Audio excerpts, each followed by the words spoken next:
اب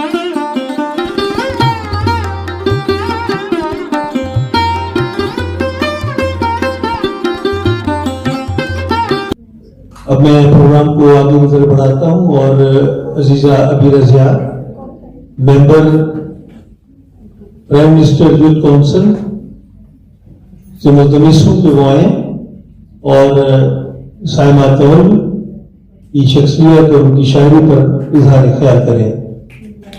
ابیرہ ضیاء آپ کی بھرپور تعریف کے ساتھ.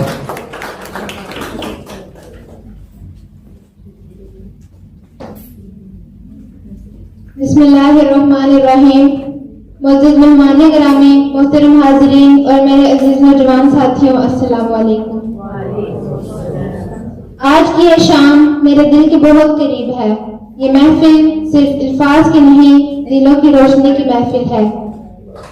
یہ اس چراغ کو خراج تحسین ہے جس نے دور پردیس میں اردو ادب کی خوشبو کو زندہ رکھا.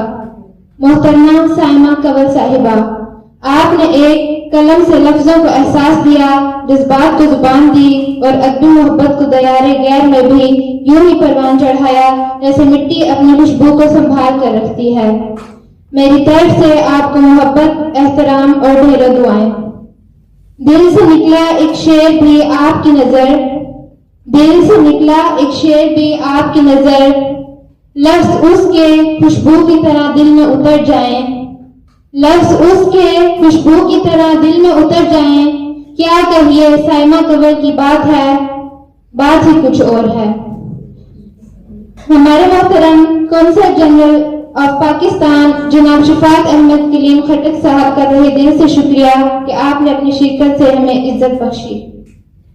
اسی طرح شریف اکیڈمی جرمنی اور خاص طور پر چیف ایگزیکٹو شفیق مراد صاحب کا بھی دل کی گہرائیوں سے شکریہ، جنہوں نے ہمیشہ محبت اور اخلاص سے اردو ادب کے چراغ کو جلائے رکھا.